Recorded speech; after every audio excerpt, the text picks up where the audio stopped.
दोस्तों नमस्कार, अभिमन्यु बोल रहा हूं। आज हम लोग बहुत ही इम्पोर्टेंट टॉपिक करने वाले हैं मेंस के पर्सपेक्टिव से। इससे ज़्यादा इम्पोर्टेंट टॉपिक कोई है ही नहीं, इसलिए क्योंकि 45 नंबर का क्वेश्चन यहाँ से पूछा जाता है। आप PYQs उठा के देख लीजिए GS2 का, उसमें पॉलिटिकल पार्टीज से एक लॉन्ग क्वेश्चन पूछा जाता है जनरली 38 नंबर का, और कभी कभी 7 से 8 नंबर का आपको शॉर्ट क्वेश्चन भी पूछ लेता है। तो टोटल ये 45 नंबर का क्वेश्चन हो जाता है इससे, और इसीलिए बहुत ही ज़्यादा इम्पॉर्टेंट है। इम्पॉर्टेंट ये और भी ज़्यादा इसलिए हो जाता है क्योंकि इसको हम लोग UPSC में भी इतना डीप में नहीं पढ़ते हैं पॉलिटिकल पार्टीज़ को। GS2 का जो आप UPSC का सिलेबस देखिएगा, इतना डीप में पॉलिटिकल पार्टीज़ नहीं पूछता है कभी भी। इतना डीप में हम लोग PSIR जो पॉलिटिकल साइंस ऑप्शनल है उसमें पढ़ते हैं, और उसमें भी इंडिया लेवल का हम लोग डेप्थ में पढ़ते हैं। बिहार लेवल का इतना डेप्थ में नहीं पढ़ते हैं जितना BPSC पूछती है। तो ये सिलेबस का ऐसा टॉपिक है जो UPSC से भी ज़्यादा डीप में आपको पढ़ने की ज़रूरत है BPSC के लिए, इसीलिए बड़ा इम्पॉर्टेंट है।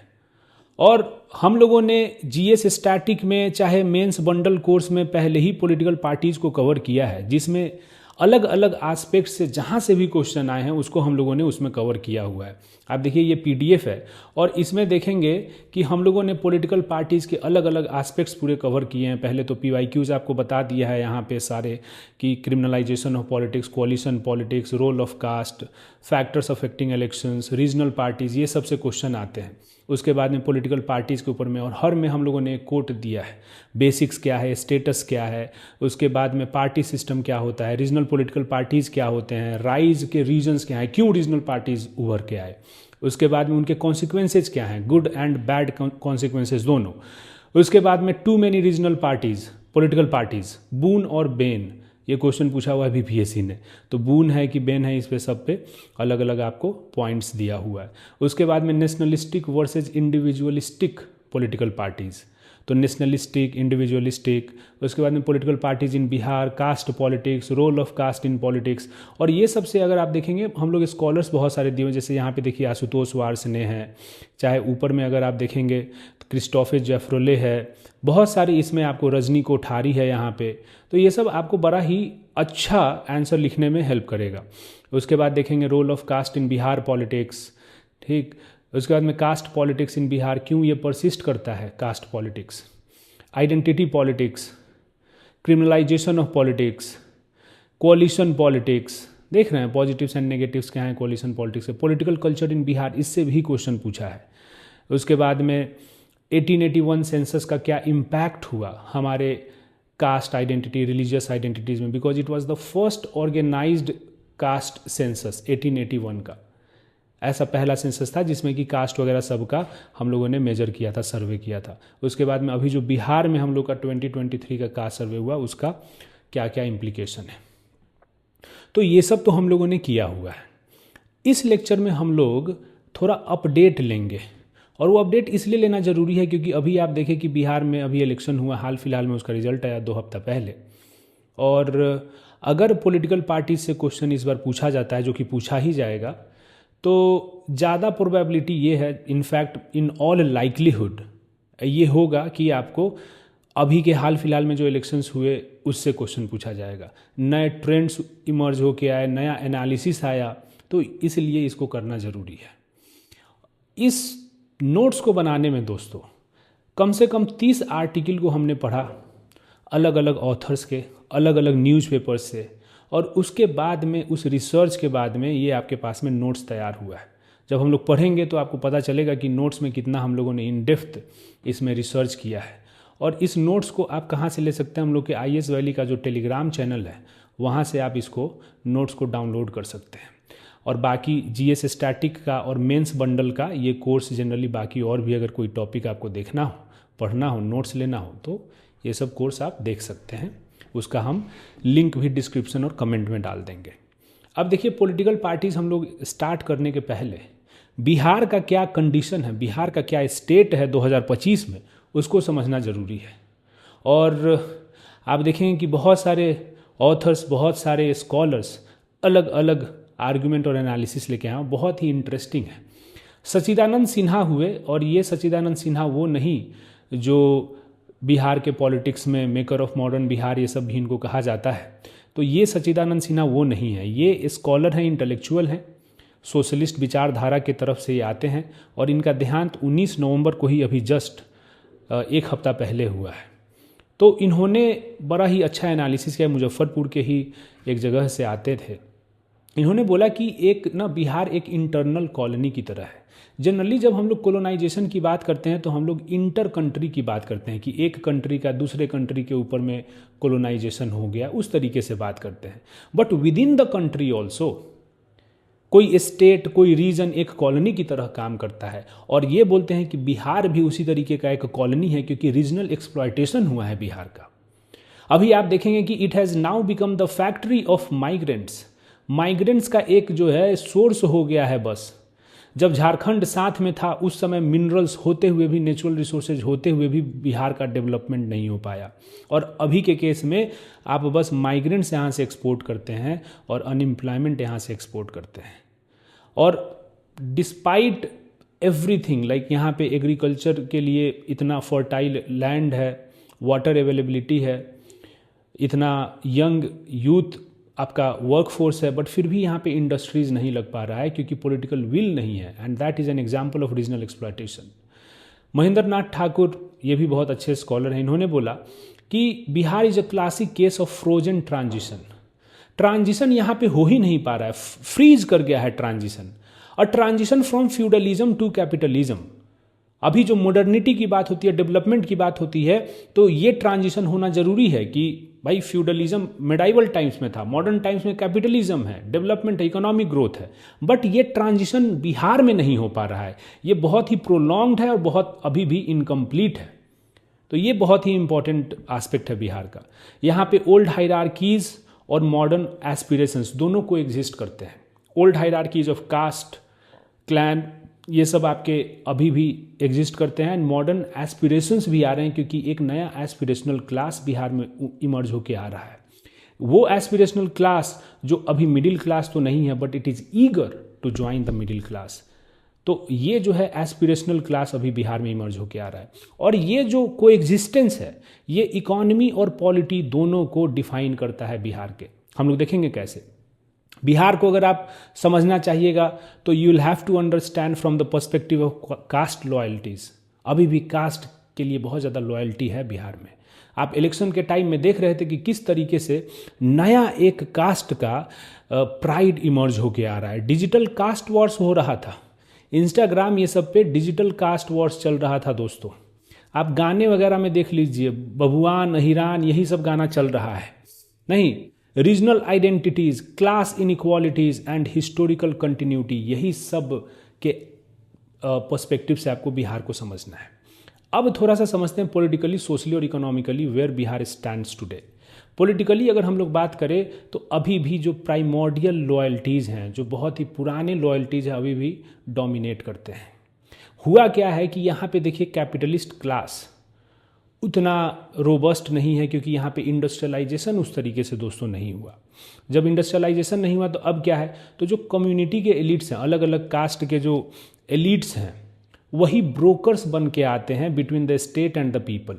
कि जैसे ये मान लीजिए ये कास्ट है तो इसमें कुछ जो एलिट लोग हैं वो स्टेट के साथ में नेगोशिएट करेंगे कि बाकी लोगों को जो वेलफेयर है, एम्प्लॉयमेंट है एंड बेसिक सर्विसेज मिल पाए। तो ये सब का जो एक्सेस है अभी भी बिहार में, access to welfare, access to employment, access to basic services, ये अभी भी नागरिकता पे कम डिपेंडेंट है एंड पर्सनल नेटवर्क्स पे ज़्यादा डिपेंडेंट है कि आपका किस तरीके का कनेक्शन है। बिकॉज बिहार में अभी भी पैटर्न क्लाइंट रिलेशनशिप है दोस्तों, समझे।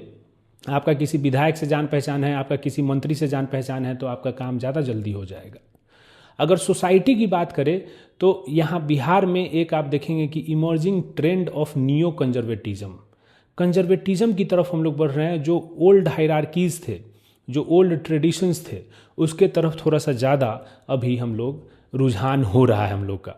जो भी कास्ट के डिफरेंस है, रिलीजन के, जेंडर के, रीजन के, ये सब ऐसा लग रहा है कि it has the possibility of becoming a flash point for political mobilisation.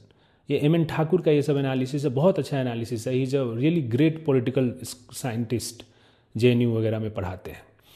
And अभी अगर आप देखेंगे तो सोसाइटी जो बिहार का है, it is trapped between old worlds and unrealized futures.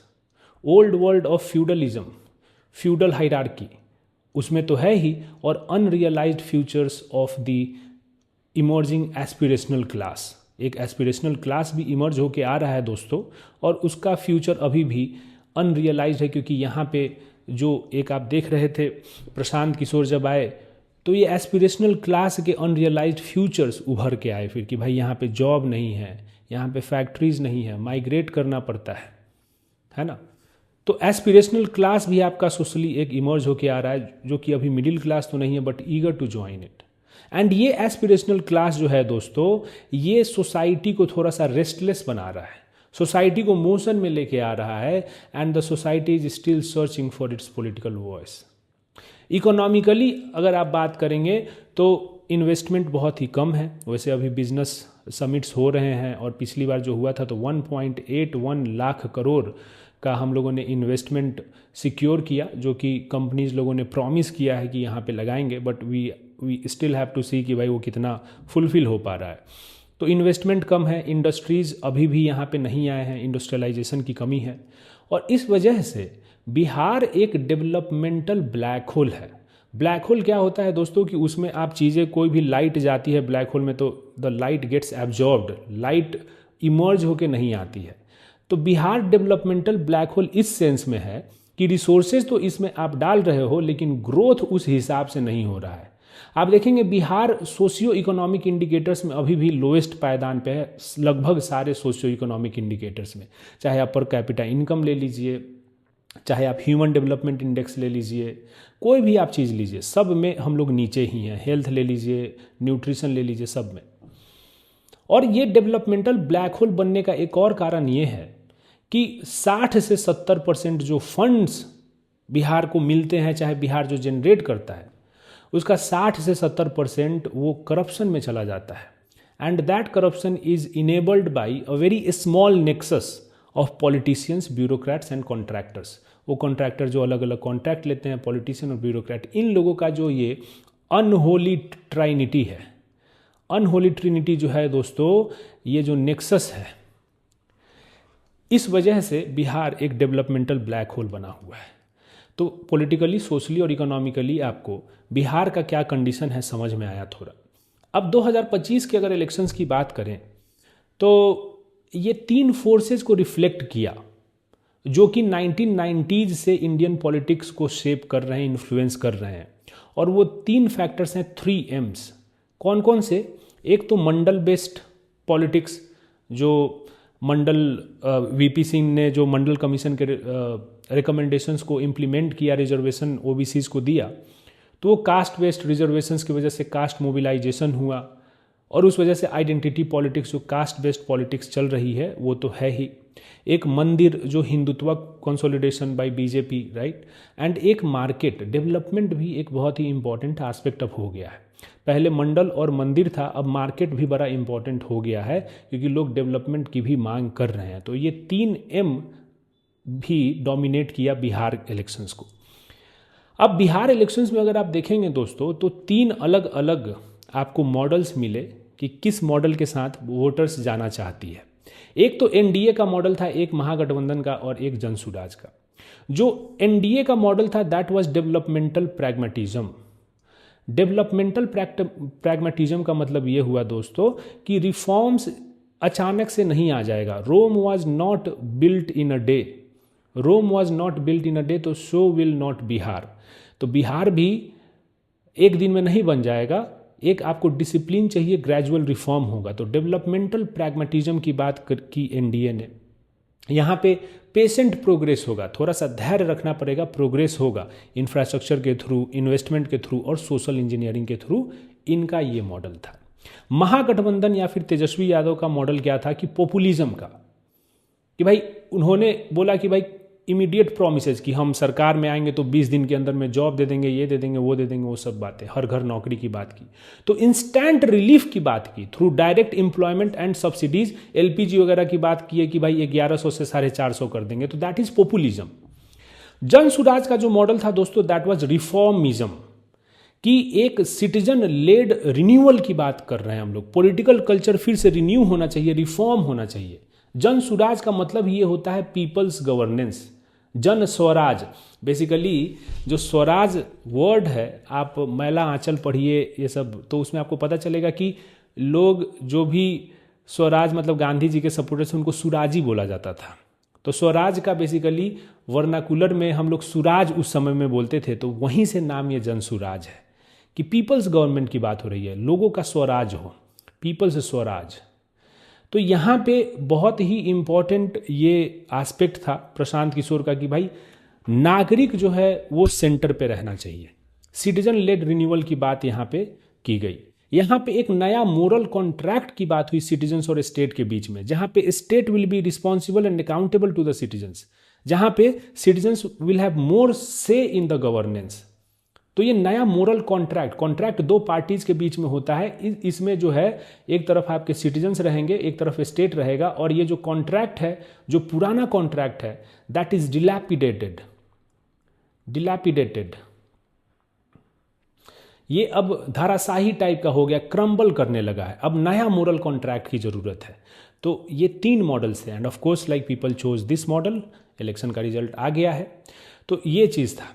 अब देखिए बिहार में इलेक्शन कमीशन ने भी बहुत सारे नए इनिशिएटिव शुरू किए, और ये क्वेश्चन पूछ सकता है बीपीएससी की भाई इलेक्शन कमीशन ने बिहार में ऐसे क्या क्या नए इनिशिएटिव शुरू किए। तो आपको बता दें कि ये चीफ इलेक्टोरल ऑफिसर सीईओ का जो वेबसाइट है वहाँ पे एक पीडीएफ अपलोडेड है, आप जाके देख सकते हैं। वहाँ पे बात की गई है कि इलेक्शन कमीशन ने बिहार में 17 नए इनिशिएटिव्स लेके आए, और वो सब इनिशिएटिव्स क्या है, 4 एस्पेक्ट्स में इनिशिएटिव्स हैं वो। एक तो इलेक्टोरल रोल्स में, एक आपको ट्रेनिंग में, दूसरा कंडक्ट ऑफ इलेक्शंस एंड चौथा काउंटिंग में। और ये टोटल 17 है, बट हम आपको कंबाइन क्लब करके यहाँ पे बता रहे हैं सो दैट कि यू कैन राइट अगर क्वेश्चन आए तो। इलेक्टोरल रोल्स में क्या क्या हुआ दोस्तों, स्पेशल इंटेंसिव रिवीजन हुआ टू प्यूरिफाई इलेक्टोरल रोल, है ना, to remove any kind of discrepancies, है ना। उसके बाद में जो बूथ लेवल ऑफिसर्स हैं, है ना, block level officers, booth level officers जो ये हैं, उनका रेम्यूनरेशन को डबल किया गया, बीएलओज जो हैं बूथ लेवल ऑफिसर्स। और जो एपिक कार्ड वोटर कार्ड होता है उसका इन लोगों ने इंश्योर किया कि 15 दिन के अंदर में आपका डिलीवर हो। तो that is very fast, generally इतना टाइम में आता नहीं है, बहुत टाइम लग जाता है। तो इलेक्टोरल रोल में ये सारा काम हुआ, क्योंकि बीएलओज जो थे वो इलेक्टोरल रोल में काफ़ी इंपॉर्टेंट रोल प्ले किए, तो उनके लिए रेम्यूनरेशन डबल किया गया।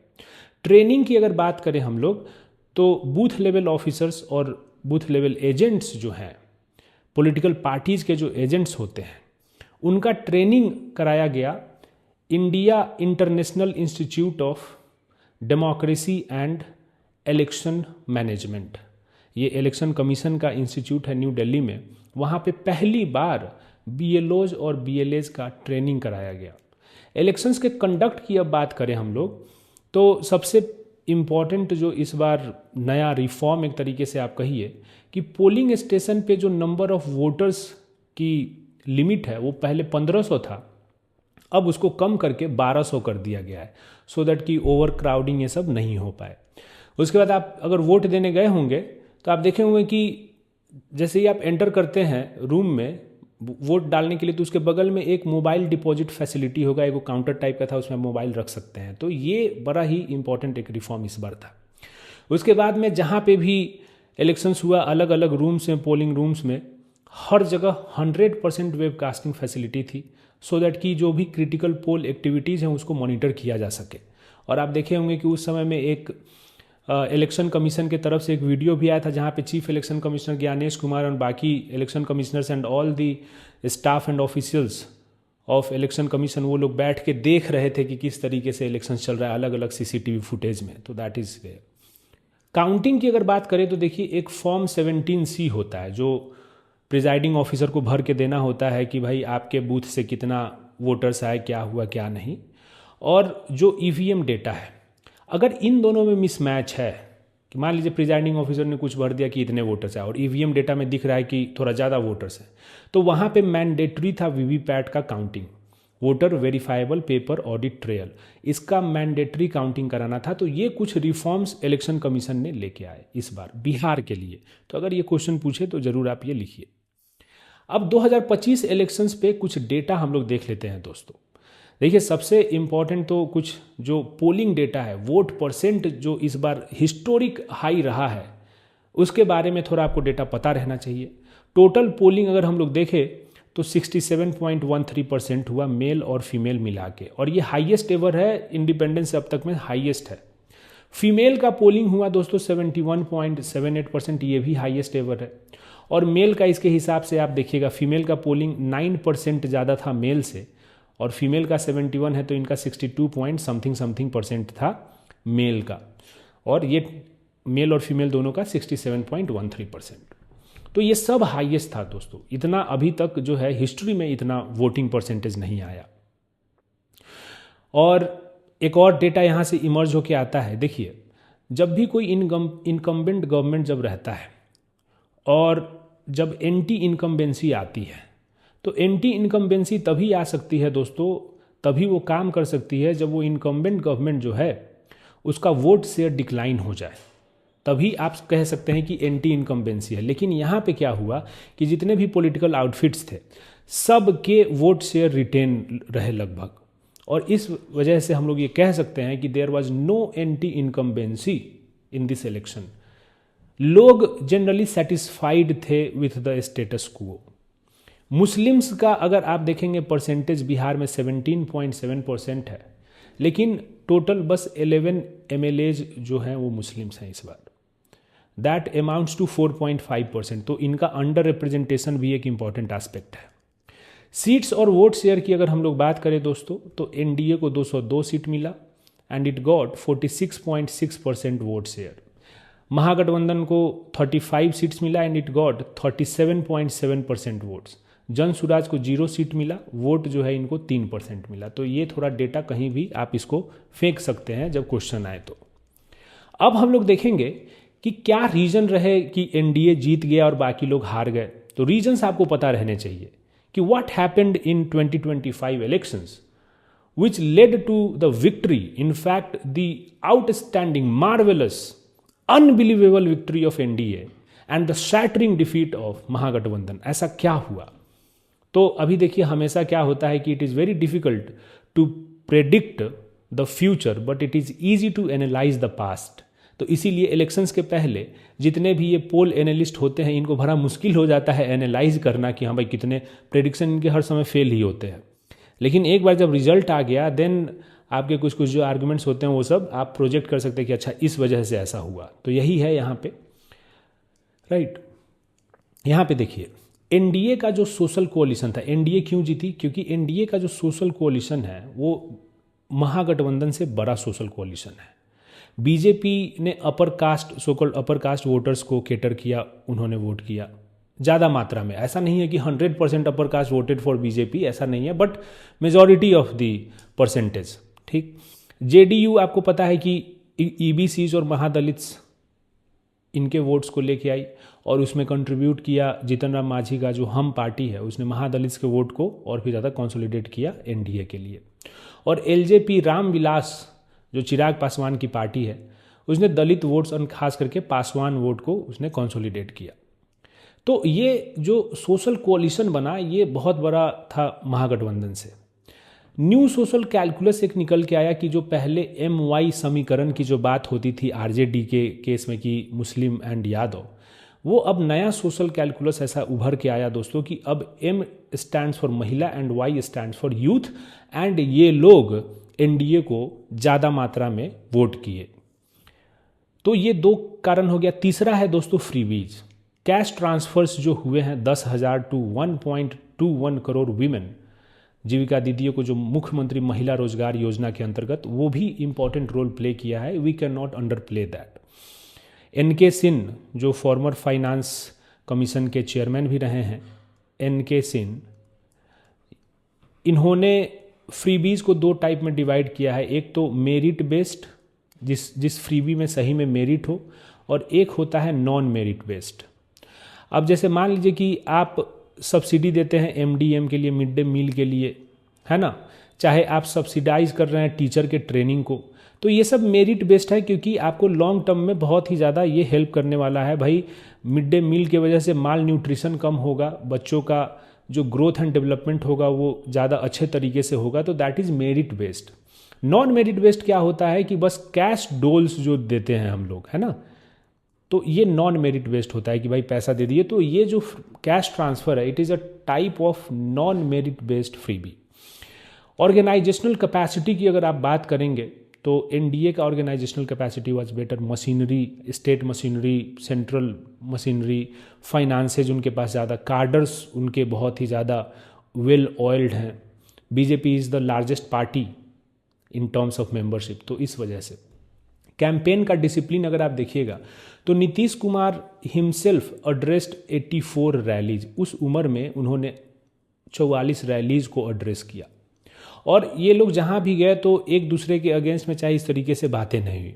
Chemistry with in the alliance अगर आप देखेंगे तो यूनिटी का एक सेम्बलेंस इन लोगों ने सामने प्रोजेक्ट किया। भले ही Nitish Kumar was not declared the chief ministerial face, but apart from that कहीं भी ये लोग जाते थे तो अपोजिशन को अटैक करते थे एंड एक दूसरे के बीच में कलबल नहीं होता था। प्रॉमिसेज जो इन्होंने किए वो क्रेडिबल थे, ज़्यादा क्रेडिबल, ज़्यादा बिलीवेबल थे। जैसे इन लोगों ने बोला कि 5 साल में नेक्स्ट हम लोग 1 करोड़ जॉब देंगे। वही तेजस्वी ने बोला कि भाई हर घर नौकरी दे देंगे, जो कि सब कोई को, जो उनके सपोर्टर्स भी होंगे उनको भी लग रहा होगा कि भाई ये तो बहुत ज़्यादा हो गया, इतना कैसे आप कर सकते हैं, है ना, कि इतना कैसे ये पॉसिबल है कि हर घर नौकरी। उसके बजट के सब डिटेल्स वगैरह सब कोई इसका ये कर रहा था कि कैसे इतना पॉसिबल है, एंड सबको लग रहा था कि ये तो पॉसिबल नहीं ही है। डबल इंजन सरकार की भी एक बड़ा ही इम्पोर्टेंट भूमिका रही। लोगों को ये लगता था कि भाई मोदी सरकार है सेंटर में और यहाँ पे नीतीश सरकार रहेगी बिहार में, तो डबल इंजन सरकार से हम लोग का डेवलपमेंट ज़्यादा तेज़ी से होगा। ये भी एक इम्पॉर्टेंट रीज़न था। परसेप्शन बैटल भी था दोस्तों। जो एक फियर है कि जंगल राज वापस आ जाएगा अगर महागठबंधन या आरजेडी अगर पावर में आ गई, तो वो एक परसेप्शन बैटल में of course NDA was far far ahead. अभी मोदी जी भी रैली में जाके बोले कि सिक्सर के 6 गोली मारम छाती में रे, राइट, वो एक गाना, रैंडम गाना को उठा के, तो परसेप्शन बैटल वो एक क्रिएट हुआ जिसमें एनडीए वाज फार अहेड।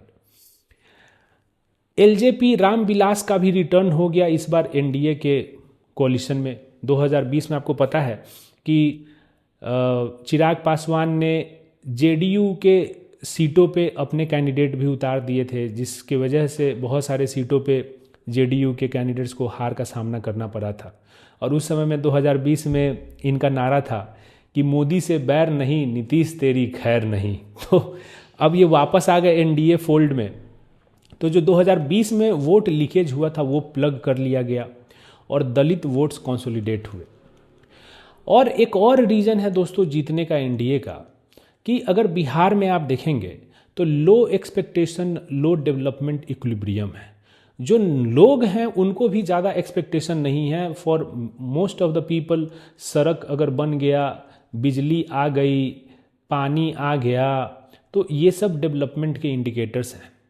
और उतना जो है सरकार, it is like very low bar for any political party वैसे आप देखो। बट चूंकि इसके पहले एक मतलब लॉ एंड ऑर्डर का इतना घटिया सिचुएशन था, चाहे डेवलपमेंट भी बहुत ही घटिया हुआ, तो उस वजह से लोगों ने एक्सपेक्टेशन करना ही कम कर दिया। एंड उस एक्सपेक्टेशन को सुशासन बाबू ने बहुत अच्छे से फुलफिल किया। तो लो एक्सपेक्टेशन लो डेवलपमेंट इक्विलिब्रियम है, और इस वजह से स्टेटस को मेंटेन करने में वोटर्स को कोई दिक्कत नहीं है। अभी भी 20 साल बाद भी एंटी इनकम्बेंसी, जो अभी इनकम्बेंट गवर्नमेंट है एनडीए, उसके अगेंस्ट नहीं है। जो 20 साल पहले गवर्नमेंट थी आरजेडी, उसके अगेंस्ट में ही है। तो ये दिखाता है कि लोगों का एक्सपेक्टेशन कहाँ से वो रेफरेंस लेके और उनका एक्सपेक्टेशन बन रहा है कि आरजेडी के टाइम में तो कुछ नहीं था, तो अभी तो कुछ तो हो रहा है, ऐसा बात है। महागठबंधन क्यों फेल कर गई? बैगेज ऑफ पास्ट दोस्तों।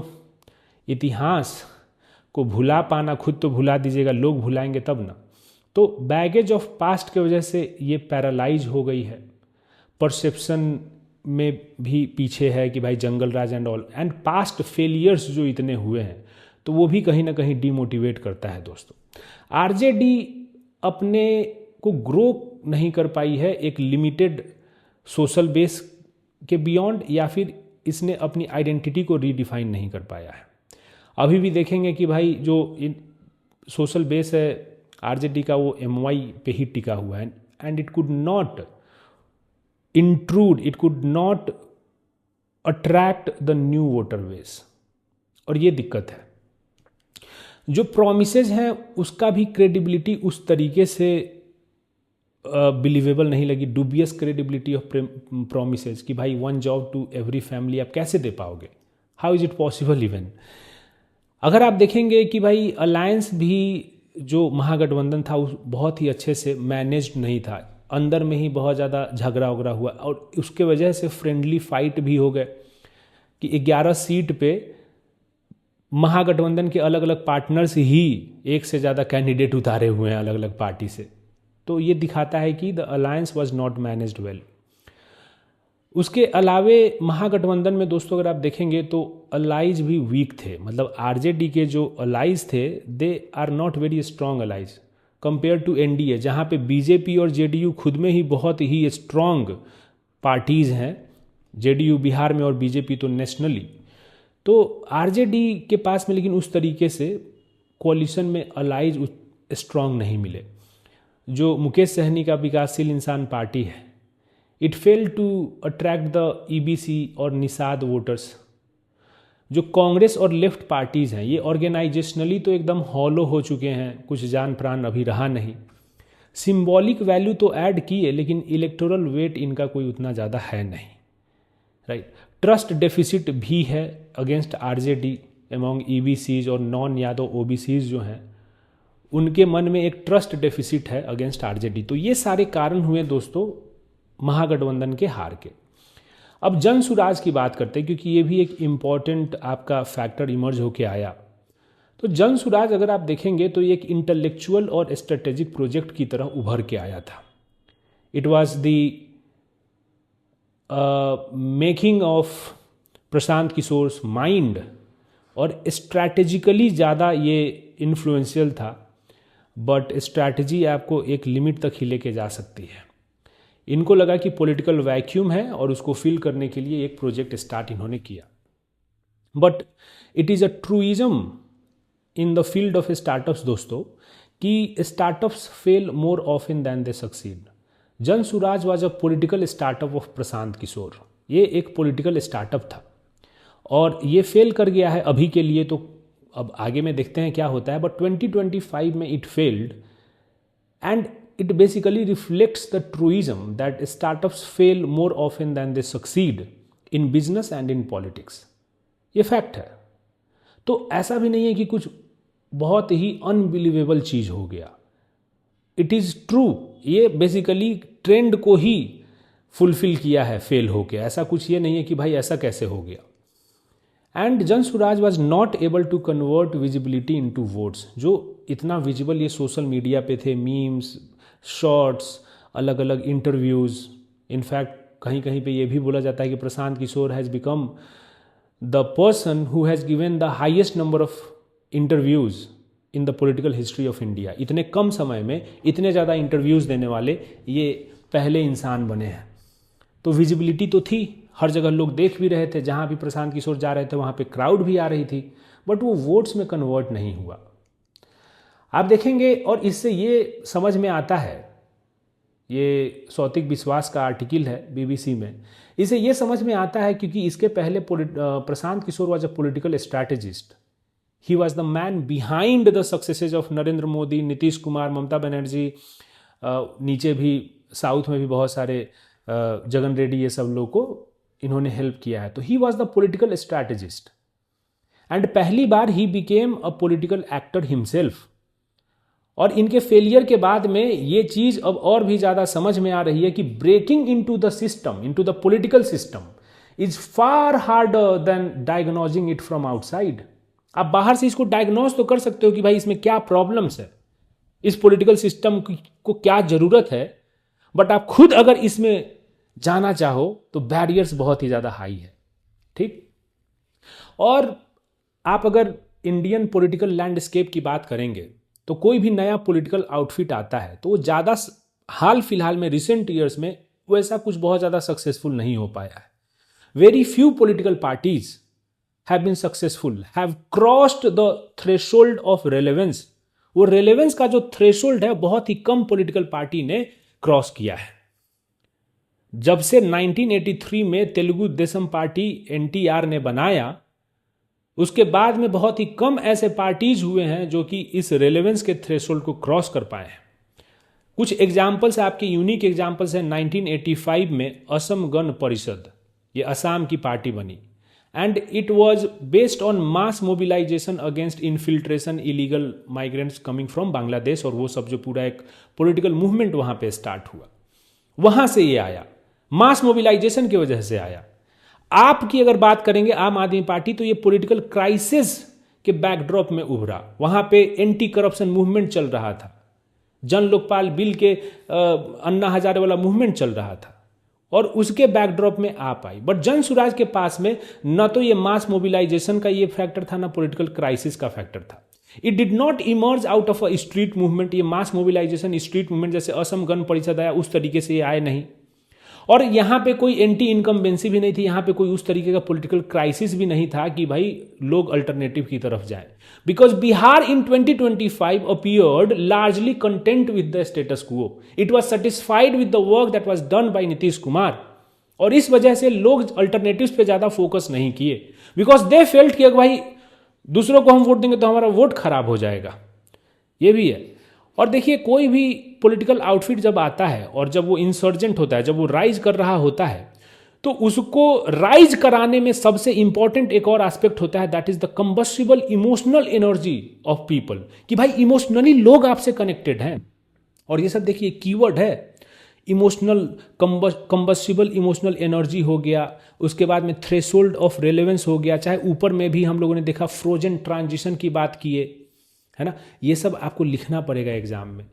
These are the keywords that will fetch you more marks in the exam. यही सब कीवर्ड्स हेल्प करते हैं, और इसीलिए हम लोग का जो भी नोट्स होता है दोस्तों, that is very rich with keywords, क्योंकि यहीं से आपको नंबर आएगा। आप ऐसे ही जनरलिस्टिक पॉइंट्स लिखिएगा तो आपको नंबर भी एवरेज आएगा, ये सब लिखिएगा तो ज़्यादा नंबर आएगा। तो ये चीज़ है। उसके अलावा क्या हुआ, प्रशांत किशोर खुद कॉन्टेस्ट नहीं किए कोई भी सीट पे, और इस वजह से क्या हुआ कि लोगों के मन में वो जो अल्टरनेटिव लेके आए थे उसके क्रेडिबिलिटी पे डाउट उठने लगा कि भाई सही में एक क्रेडिबल अल्टरनेटिव है क्या, क्योंकि जो इंसान the chief of that political party himself decided not to contest the elections, तो फिर ये कितना क्रेडिबल है। देखिए, केजरीवाल ने बहुत ही ज़्यादा रिस्की मेथड्स उठाए। जब आप उभर रहा था तो उस समय Kejriwal took very risky steps, like Sheila Dikshit के अगेंस्ट में खड़ा होकर दिल्ली में लड़ना और जीतना, उसके बाद में 2014 में नरेंद्र मोदी के अगेंस्ट में खड़ा होना और हारना, ये सब मैटर नहीं करता है, but he took all those risks, and उससे फिर ये लगा लोगों की कि भाई ये गट्सी आदमी है, इसको लेके आते हैं। तो ये इंपॉर्टेंट पार्ट है। जन सुराज के पास रिकॉग्निशन तो है, लेकिन कोई सोशल बेस नहीं है, और एक ऐसा पॉलिटिक्स, एक ऐसा इलेक्टोरल पॉलिटिक्स जो अभी भी सोशल बेस पे बहुत ज़्यादा डिपेंडेंट है, अभी भी कास्ट बेस्ड अरिथमेटिक आपको करना होता है, वहाँ पे Jan Suraaj does not have any social base. ना कोई कास्ट का लॉयल्टी, ना कोई रिलीजन का लॉयल्टी, ना कोई जेंडर का लॉयल्टी, ना कोई अर्बन कॉन्स्टिट्यूएंसी, जैसे कि इसके राइवल्स के पास है। आपने देखा ना कि कैसे बीजेपी के पास अपर कास्ट ईबीसी, जेडीयू के पास में एलजेपी रामविलास के पास में पासवान वोट्स, यहाँ पे आरजेडी के पास में मुस्लिम एंड यादव वोट्स, इस तरीके से है। इसके पास में जन सुराज के पास में उस तरीके का कोई कॉन्स्टिट्यूएंसी नहीं है। एंड वोटर्स ने क्या किया कि भाई हम लोग सेफली वोट अभी करते हैं, जब तक कि हम लोग ये ना चेक कर ले कि भाई ये जो अल्टरनेटिव लेके आए हैं एक वायबल अल्टरनेटिव है, तब तक हम लोग सेफ वोट करेंगे, और इसीलिए इनको वोट शेयर भी बहुत कम आया और सीट तो 0 ही आया। तो यही दोस्तों, प्रशांत किशोर या जन सुराज अगर ये पूछे क्वेश्चन तो इस पे आप लिख सकते हैं। वे फॉरवर्ड क्या है? वे फॉरवर्ड है जन सुराज के लिए कि भाई आप ग्राउंड प्रेजेंस बनाए रखिए और लोकल लीडरशिप को कल्टीवेट कीजिए, because you need a lot of leadership also at local levels, कि भाई सस्टेन कर पाए इस एनर्जी को। और होता क्या है, जनरली जब कोई भी पार्टी हारती है इलेक्शन तो एक डोरमेंट फेज में चली जाती है, 4 साल ले सुतल रहेगा, अचानक से 1 साल जब 6 महीना आएगा इलेक्शन का तो उठेगा कि अरे हम चेंज कर देंगे। वैसे नहीं होता है, आपको एक्टिव रहना पड़ता है थ्रू आउट दिस 5 years, तभी जाके लोगों के मन में लगता है कि नहीं भाई you are serious about your craft, है ना।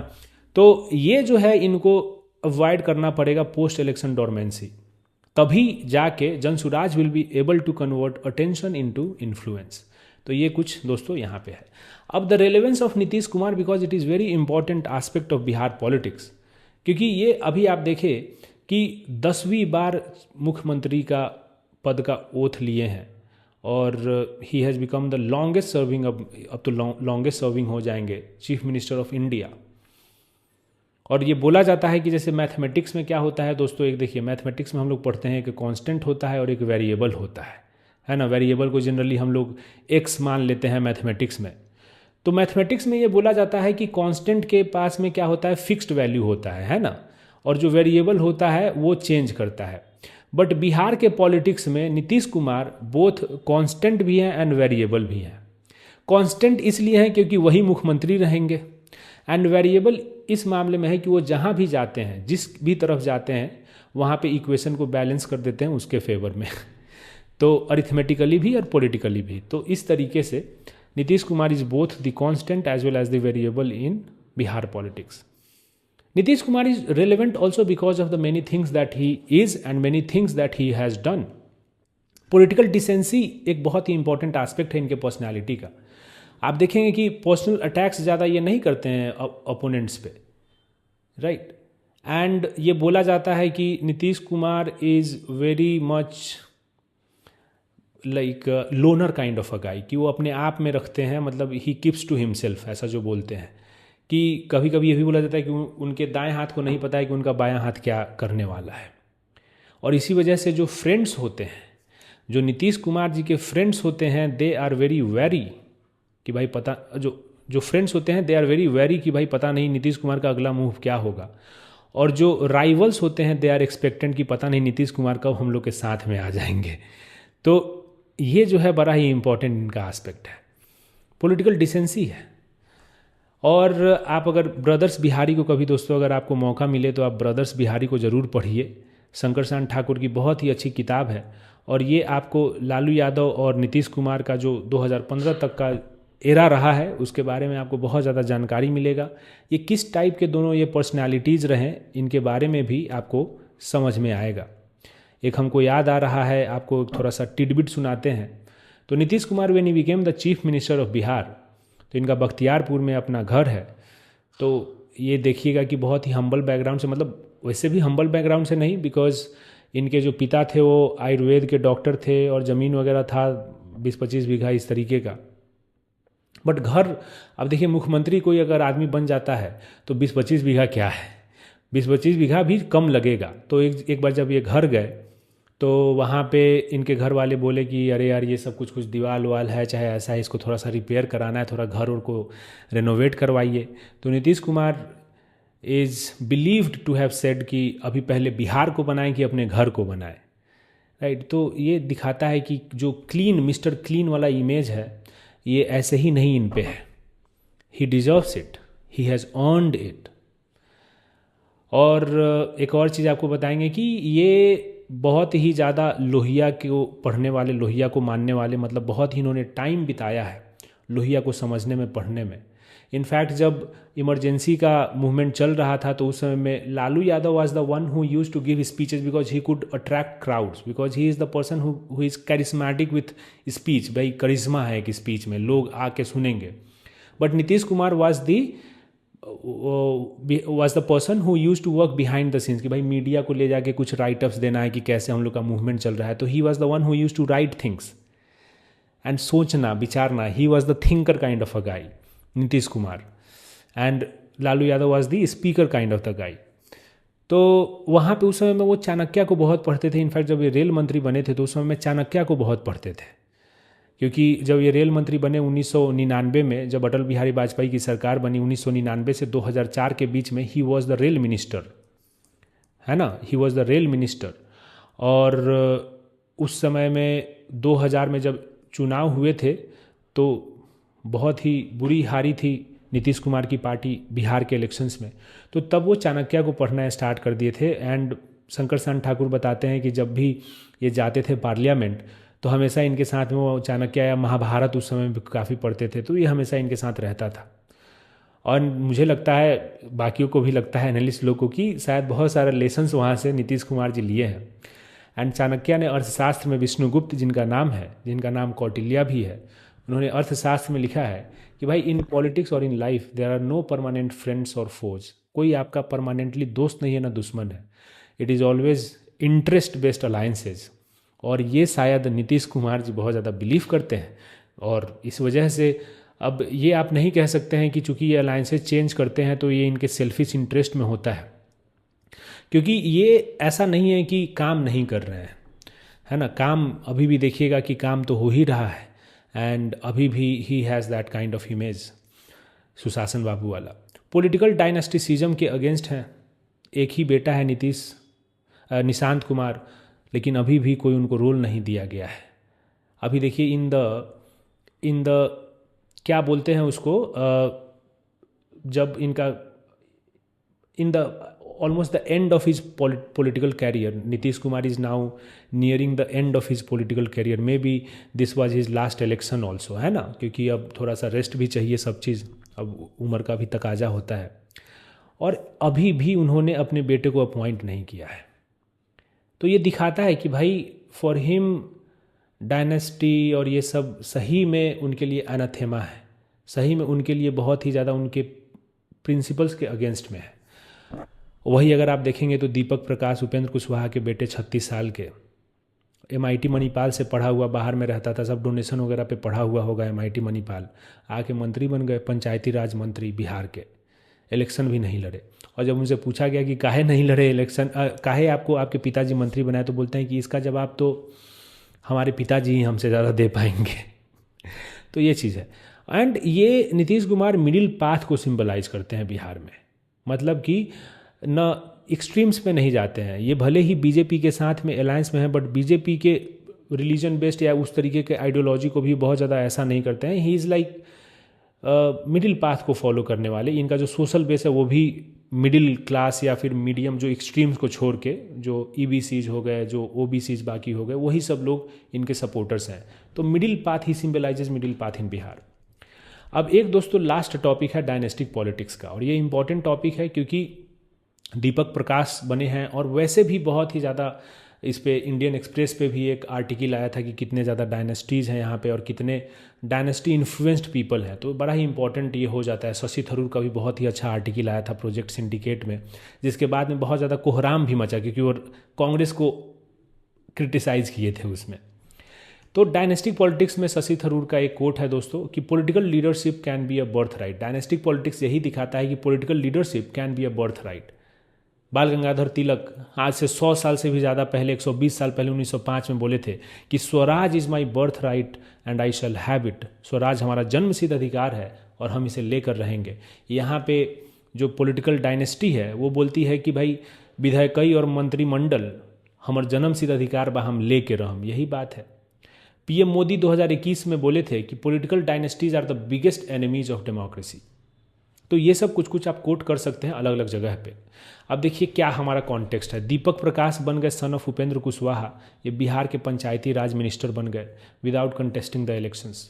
और भी एग्जाम्पल्स है डायनेस्टी पॉलिटिक्स से। बिहार में देखेंगे तो लालू यादव ने अपने बैटन को पास किया तेजस्वी यादव को, रामविलास पासवान ने चिराग पासवान को पास किया, बीजू पटनायक जो उड़ीसा में जनता दल के one of the main founders जो थे, उन्होंने अपने बेटे को अपना पॉलिटिकल लेगेसी दिया, नवीन पटनायक। और नवीन पटनायक ने एक नया पार्टी ही फॉर्म कर लिया, बीजू जनता दल।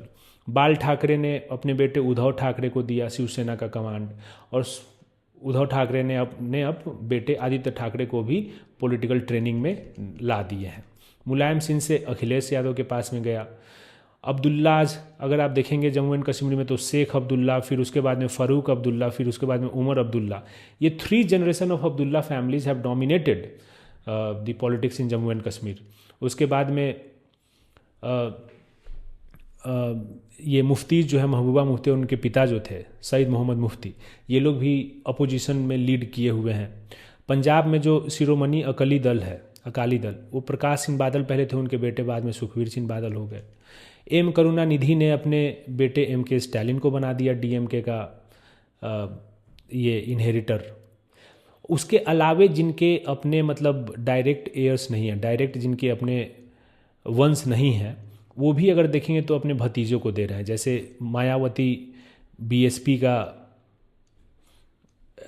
लेगेसी अपने भतीजे को दे रही है, चाहे ममता बनर्जी हो गया, वो तृणमूल कांग्रेस का अपने भतीजे अभिषेक बनर्जी को दे रही है। तो ये जो है डायनेस्टी पॉलिटिक्स बहुत ही ज़्यादा दूर दूर तक फैला हुआ है। It is deeply woven in to the fabric of Indian polity. Indian polity में आपको हर जगह देखने को मिलेगा।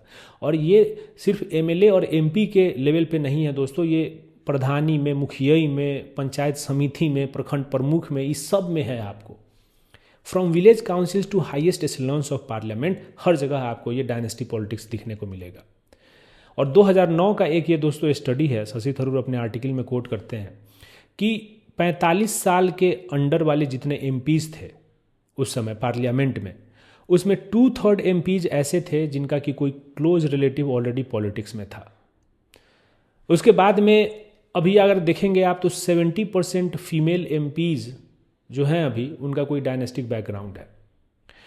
इंडियन एक्सप्रेस का जो आर्टिकल आया था, जो एक्सप्रेस इन्वेस्टिगेशन था, उसमें ये बताया ये लोग कि 149 फैमिलीज ऐसे हैं जिस घरों में मोर देन वन डायनेस्ट लेजिस्लेटर है। More than one dynasty based legislator, कोई विधायक, एमपी, ये सब है। अगर कांग्रेस की बात करें तो इसके पास में अभी भी 857 टोटल लेजिस्लेटर है, एमएलए, एमपी, एमएलसी मिला के, और इसमें 33.2% डायनेस्ट है। बीजेपी के पास में 2078 लेजिस्लेटर्स हैं जिसमें 18.6% डायनेस्ट है। तो बीजेपी का फिर भी बहुत कम है, 15% कम है, बट दोनों के पास है। और it is not confined only to India. आप साउथ एशिया में देखेंगे तो वहाँ पे भी हर जगह आपको मिलेगा। जैसे भुट्टोज और शरीफ इन पाकिस्तान, नवाज शरीफ, ये सब, शहबाज शरीफ, ये सब आप देख ही रहे हैं। शेख और जिया फैमिली, शेख हसीना और जिया जो है, खालिदा जिया, इनकी फैमिलीज बांग्लादेश में। श्रीलंका में राजपक्साज और बंदरनाइकेज, ये लोग बहुत ही ज़्यादा पॉलिटिकली डोमिनेंट हैं। तो ये सब साउथ एशिया में आपको ऐसा दिखने को मिलेगा। लेकिन बाकी कंट्रीज उस तरीके से डेमोक्रेटिक नहीं है दोस्तों। Pakistan, Bangladesh, Sri Lanka, they are not as democratic as India is. India में क्यों परसिस्ट करता है लेकिन डायनेस्टिक पॉलिटिक्स? वो दोस्तों इसलिए करता है क्योंकि फैमिली आपका एक ब्रांड की तरह सर्व करता है। आपका पहले से अगर कोई फैमिली में लड़ा हुआ है तो उस सरनेम का यूज़ करके, उस फैमिली का यूज़ करके आप इलेक्शन में जा सकते हो, जीत सकते हो, क्योंकि आपको उतना ज़्यादा हार्डवर्क करने की ज़रूरत नहीं पड़ती है वोटर्स को अट्रैक्ट करने के लिए या ट्रस्ट को बिल्ड करने के लिए, क्योंकि आपके फैमिली के ऑलरेडी कुछ एक वोटर बेस हो गया है ना। तो फैमिली एक ब्रांड की तरह सर्व करता है। और देखिए ये जो डायनेस्टी, ये नेपोटिज्म जो है, ये बस पॉलिटिक्स में नहीं है, ये बॉलीवुड में है, ये आपको आप देखेंगे कि ब्यूरोक्रेसी में भी है। ब्यूरोक्रेसी में जिसका बाबूजी कोई सिविल सर्वेंट है तो बेटा भी जनरली यूपीएससी ये सब का तैयारी करता है। आप देखेंगे जुडिशियरी में अंकल जजेज सिंड्रोम की बात हम लोग करते हैं। अंकल जजेज सिंड्रोम की हम लोग बात करते हैं कि भाई अगर चाचा जज है तो भतीजा वकील बन जाएगा। इस तरीके से दोस्तों आप देखिए उस समय में डीवाई चंद्रचूड थे, जब सीजे आई तो उनके बेटे Abhinav Chandrachud, he is a very big advocate, right. उसने ही समय रैना का, उन्होंने ही समय रैना का केस भी लड़ा था जब समय रैना का वो सब हुआ था, बंद हुआ था उसका शो। तो पॉलिटिकल पार्टीज़ में डायनेस्टिक पॉलिटिक्स क्यों है दोस्तों? क्योंकि फैमिली ब्रांड की तरह है। उसके बाद में political parties largely personality driven होते हैं। आप देखेंगे कि पर्सनालिटी के अराउंड ड्राइव करता है। सारे पॉलिटिकल पार्टीज उठा के देख लीजिए पर्सनालिटी के, वहाँ पे लीडरशिप कैसे सेलेक्ट होता है, डिसीजंस कैसे लोग ले रहे हैं उस पार्टी में, ये सब ओपेक होता है। और बहुत ही एक स्मॉल क्लिक होती है जो ये डिसीजंस लेती है, राइट, जो ये डिसीजंस लेती है। तो इसीलिए ये बड़ा इंपॉर्टेंट है। और मतलब पर्सनालिटी ड्रिवन है तो लोग अपने बच्चे को भी लेके आ सकते हैं। मनी पावर भी बड़ा ही इम्पॉर्टेंट एस्पेक्ट है आज के पॉलिटिक्स का। आपको पैसे के बिना आप लड़ ही नहीं सकते हैं इलेक्शन। और डायनेस्टिक फैमिलीज जो होते हैं उनके पास में कंसिडरेबल फाइनेंशियल वेल्थ होता है, जो उन्होंने धन जमा किया हुआ है पहले से, तो उनको लॉन्च करना अपने किसी वारिस को आसान होता है क्योंकि उनके पास पैसा है, उनके पास ब्रांड है, सब चीज़ है। उसके बाद में डायनेस्टिक पॉलिटिक्स इसलिए भी क्योंकि रेडीमेड इलेक्शन मशीनरी आपको मिल जाती है भाई, चाहे डोनर्स का हो, चाहे पार्टी वर्कर्स का हो, चाहे लोकल गुंडा लोग का हो, ये सब का एक्सेस आपको मिल जाता है अगर आप डायनेस्टी से आते हो तो। अगर आप उसके बाद देखेंगे कि भाई जो इंटरनल पार्टी स्ट्रक्चर होता है वो भी ई मोबाइल है, मतलब किसी को मोबिलिटी ज़्यादा देती नहीं है। जो पार्टी स्ट्रक्चर है, because it is not democratic, तो मोबिलिटी भी नहीं मिलती है। मान लीजिए कि कोई किसी पार्टी में नॉन डायनेस्ट लेजिस्लेटर है, कोई जो किसी डायनेस्टी से नहीं आता है, तो उसको ज़्यादा लैडर पे, सीढ़ी पे ऊपर जाने का मौका ही नहीं मिलेगा, क्योंकि जो ऊपर में बैठा हुआ आदमी है वो अपने वारिस को कोई को लेके आ जाएगा, अपने बाल बच्चा को ले आ देगा, ऊपर में बैठा देगा, राइट। फ्यूडल एलिमेंट्स अभी भी इंडियन सोसाइटी में परसिस्ट करते हैं दोस्तों, और इस वजह से डायनेस्टिक पॉलिटिक्स का अभी भी रेलेवेंस है। तो जो पहले ज़माने में ज़मींदार्स के लिए जो रेफरेंस था, ज़मींदार्स को लोग लुकअप करते थे, वो अब शिफ्ट हो गया। अब लोग पॉलिटिकल लीडर्स को उस तरीके से देखते हैं कि बाप रे हमार माई बाप है, उस तरीके से। हर्ष राजपूत इस पर वीडियो भी एक बनाया था कि आपके पिताजी आपके घर में हैं, वो आपके पिताजी नहीं है जो बाहर में नेता लोग हैं। तो ये है रेफरेंस, बहुत ज़्यादा फ्यूडल एलिमेंट्स अभी भी परसिस्ट कर रहे हैं इंडियन सोसाइटी में, राइट। अब चैलेंजेस क्या है डायनेस्टिक पॉलिटिक्स का? देखिए, सबसे बड़ा चैलेंज तो यही है दोस्तों कि नेपोटिज्म जो है ये मेरिटोक्रेसी को उखाड़ फेंकता है। कोई मेरिट वाला आदमी है उसको भी अच्छा पोस्ट नहीं मिलेगा, और नेपो किड कोई आके और बन जाएगा। जैसे दीपक प्रकाश, क्या भाई ऐसा आपका अचीवमेंट है कि आप पंचायती राज मिनिस्टर बन गए, apart from being the son of Upendra Kushwaha? नहीं है कुछ ऐसा अचीवमेंट। तो इस वजह से क्या होता है कि गवर्नेंस भी सफ़र करता है, क्योंकि मेरिट वाले लोग अगर नहीं आएंगे ज़्यादा तो गवर्नेंस भी सफ़र करेगा। न्यू टैलेंट के लिए अपॉर्चुनिटीज़ कम होती हैं फिर, राइट। उसके बाद में डेमोक्रेसी एक प्राइवेट इंटरप्राइज बन जाता है दोस्तों। Democracy is a public good, इसमें कोई भी आ सकता है, कोई भी लड़ सकता है। आप देखेंगे कि हम लोग के यहाँ पे कोई भी आके इलेक्शन लड़ सकता है, हर कोई को ये राइट है। लेकिन क्या ये राइट सही में एक्सरसाइजेबल है? क्या ये राइट सही में वायबल राइट है? नहीं है, क्योंकि आपके पास पैसे होने चाहिए, आपके पास उस तरीके का परिवार में आपका जन्म हुआ होना चाहिए, सो दैट कि you can fight elections and win elections and become some minister.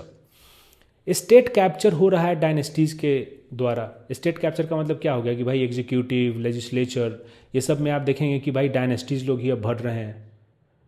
और ये सिद्धार्थ जॉर्ज का एक आर्टिकल आया था द हिंदू में, उन्होंने 1,05,000 लेजिस्लेटर्स को रिसर्च किया कि, और उसमें देखा कि भाई जो डायनेस्टिक लेजिस्लेटर्स हैं वो कैसे परफॉर्म करते हैं और जो नॉन डायनेस्टिक हैं वो कैसे परफॉर्म करते हैं। तो उन्होंने ये पाया कि भाई जो नॉन डायनेस्टिक लोग हैं, लेजिस्लेटर्स हैं, जिनका कि कोई अपना ऐसे लिनिएज नहीं है, जो पहली बार शायद पॉलिटिक्स में है, वो अच्छा परफॉर्म करते हैं। क्योंकि जो डायनेस्टिक लीडर्स होते हैं उनका तो एक वोटर बेस इनहेरिट करते हैं अपने पूर्वजों से, अपने फैमिली से, तो उनको लगता है कि भाई ये तो वोटर बेस हमारा हमेशा ही रहेगा, तो उनके लिए उतना ज़्यादा इंसेंटिव नहीं रहता है कि भाई बढ़िया हम परफॉर्म करें, और इस वजह से वो पुअरली परफॉर्म करते हैं दैन नॉन डायनेस्टिक लेजिस्लेटर्स। और ये सिद्धार्थ जॉर्ज का रिसर्च है। अब वे फॉरवर्ड क्या है दोस्तों? वे फॉरवर्ड ये है कि भाई टर्म लिमिट्स हम लोग लगा देते हैं, लीगली मैंडेटेड टर्म लिमिट्स लगा देते हैं कि 2 या 3 बार से ज़्यादा आप नहीं बन सकते हैं। तो उससे क्या होगा कि जैसे 6-6 बार, 7-7 बार, 8-8 बार जो लोग जीतते हैं वो तो नहीं हो पाएगा। मीनिंगफुल इंटरनल पार्टी इलेक्शंस होना चाहिए, इंट्रा पार्टी डेमोक्रेसी होनी चाहिए, जहाँ पे जो भी डिसीजंस लिए जा रहे हैं वो मेजॉरिटी वोट के थ्रू लिए जाए, जहाँ पे हर कोई को पार्टी के अंदर में बोलने का अधिकार हो, जहाँ पे it is not the top bottom approach, top to bottom ऐसा नहीं होना चाहिए कि ऊपर से ऑर्डर आया उसको फॉलो करना है। और इलेक्टोरेट को भी हम लोग को एजुकेट और एम्पावर करने की ज़रूरत है कि भाई आप अपने फ्यूडल जो एक एटीट्यूड्स है, जो अपने आपके लॉयल्टीज़ हैं कास्ट के, चाहे जो भी है, उससे आपको ऊपर उठना पड़ेगा और मेरिट के बेसिस पे लीडर्स को चूज करना पड़ेगा। कंक्लूजन दोस्तों क्या है कि as long as Indian politics remain a family enterprise, the true promise of democracy क्या है कि a government which is of the people, by the people, for the people, it can not be truly realised. जब तक ये family enterprise रहेगा तब तक ये of the people, by the people and for the people नहीं हो सकता है। It is government of the family, by the family, for the family. तो इसीलिए दोस्तों ये जरूरी है। अब देखिए इलेक्शन कमीशन के ऊपर में भी बड़ा ही इम्पॉर्टेंट एनालिसिस हुआ है, सब चीज़ का जो एलिगेशंस लगा है, तो हम लोग इलेक्शन कमीशन के टॉपिक पे भी अपडेट लेके आएंगे और ये आपको जीएस स्टैटिक और मेंस बंडल के कोर्स में आपको मिल जाएगा अपडेट। आज ये पॉलिटिकल पार्टीज़ का अपडेट समाप्त होता है दोस्तों। आपको अगर अच्छा लगा हो तो बताइएगा। थैंक यू वेरी मच दोस्तों बने रहने के लिए।